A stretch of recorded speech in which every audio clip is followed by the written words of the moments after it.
ಅಂತಿಂತ ಸೇಡಲ್ಲ. Bowler Mohammed Siraj hit man Rohit Sharma ವಿರುದ್ಧ ತೀರಿಸಿಕೊಂಡ ಹಳೇ ಸೇಡು. ಸಿರಾಜ್ ಚೆಂಡು ಹಳೆಯದಾಗುತ್ತಿದ್ದಂತೆ ಪರಿಣಾಮಕಾರಿಯಾಗಲ್ಲ ಎಂದಿದ್ದ ರೋಹಿತ್ ಶರ್ಮಾಗೆ ಮೊಹಮ್ಮದ್ ಸಿರಾಜ್ ಚೆಂಡಿನಿಂದಲೇ ತಿರುಗೇಟು ಕೊಟ್ಟಿದ್ದಾರೆ. ಒಂದು ಕ್ಷಣ ರೋಹಿತ್ ಶರ್ಮಾನೇ ದಂಗಾಗುವಂತೆ ಸಿರಾಜ್ ಸೇಡು ತೀರಿಸಿಕೊಂಡಿದ್ದಾರೆ. ಚಾಂಪಿಯನ್ಸ್ ಟ್ರೋಫಿ ಟೀಮ್ ಇಂಡಿಯಾವನ್ನ ಆಯ್ಕೆ ಮಾಡುವಾಗ ಮೊಹಮ್ಮದ್ ಸಿರಾಜ್ ಅವರನ್ನ ಕೈ ಬಿಡಲಾಗಿತ್ತು. ಇದಕ್ಕೆ ಕಾರಣ ನೀಡಿದ ಭಾರತ ತಂಡದ ನಾಯಕ ರೋಹಿತ್ ಶರ್ಮಾ ಸಿರಾಜ್ ಚೆಂಡು ಹಳೆಯದಾಗುತ್ತಿದ್ದಂತೆ ಪರಿಣಾಮಕಾರಿಯಾಗಲ್ಲ, ಹೀಗಾಗಿ ಅವರನ್ನ ತಂಡಕ್ಕೆ ಆಯ್ಕೆ ಮಾಡಲಾಗಿಲ್ಲ ಎಂದಿದ್ರು.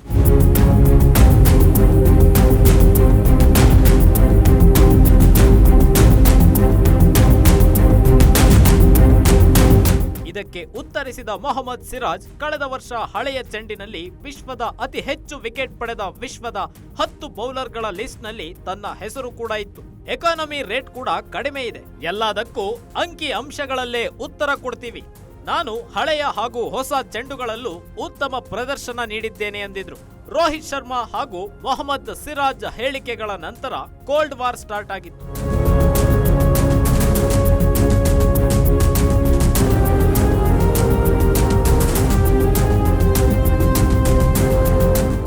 ಮುಂಬೈ ಹಾಗೂ ಗುಜರಾತ್ ಟೈಟಾನ್ಸ್ ನಡುವಿನ ಕಾಳಗಕ್ಕೆ ಎಲ್ಲರೂ ಕಾತುರದಿಂದ ಕಾಯ್ತಿದ್ರು. ರೋಹಿತ್ ಶರ್ಮಾ ಹಾಗೂ ಮೊಹಮ್ಮದ್ ಸಿರಾಜ್ ಮುಖಾಮುಖಿ ಆಗ್ತಿದ್ದಾರೆ ಅನ್ನೋ ಕುತೂಹಲ ಕೆರಳಿಸಿತ್ತು.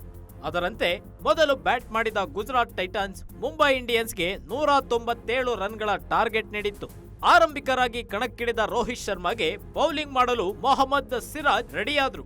2-3ನೇ ಬಾಲ್ನ ಬೌಂಡರಿಗಟ್ಟಿದ ಹಿಟ್ ಮ್ಯಾನ್ ನಂತರದ ಎಸೆತಕ್ಕೆ ಕ್ಲೀನ್ ಬೌಲ್ಡ್ ಆಗಿದ್ರು.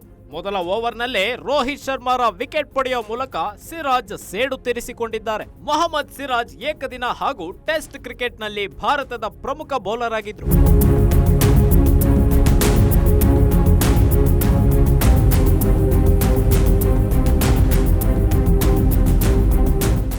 ಬಾರ್ಡರ್ ಗವಾಸ್ಕರ್ ಟ್ರೋಫಿ ಸರಣಿಯಲ್ಲಿ ಕೆಟ್ಟ ಪ್ರದರ್ಶನ ನೀಡಿದ್ದಕ್ಕೆ ಇಂಗ್ಲೆಂಡ್ ವಿರುದ್ಧದ ಏಕದಿನ ಸರಣಿಯಿಂದ ಕೈಬಿಡಲಾಯಿತು.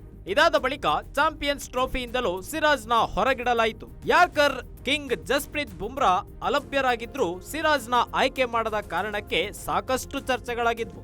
ಆ ಸಮಯದಲ್ಲಿ ರೋಹಿತ್ ಶರ್ಮಾರನ್ನ ಸಿರಾಜ್ನ ಯಾಕೆ ಆಯ್ಕೆ ಮಾಡಲಿಲ್ಲ ಅಂತ ಕೇಳಿದಾಗ ಸಿರಾಜ್ ಚೆಂಡು ಹಳೆಯದಾಗುತ್ತಿದ್ದಂತೆ ಪರಿಣಾಮಕಾರಿಯಾಗಲ್ಲ, ಹೀಗಾಗಿ ಅವರನ್ನ ತಂಡಕ್ಕೆ ಆಯ್ಕೆ ಮಾಡಲಾಗಿಲ್ಲ ಎಂದಿದ್ರು. ಈಗ ಅದೇ ರೋಹಿತ್ ಶರ್ಮಾ ವಿಕೆಟ್ ತೆಗೆಯುವ ಮೂಲಕ ಸಿರಾಜ್ ರಿವೆಂಜ್ ತೀರಿಸಿಕೊಂಡಿದ್ದಾರೆ ಅಂತ ಹೇಳಲಾಗ್ತಾ ಇದೆ.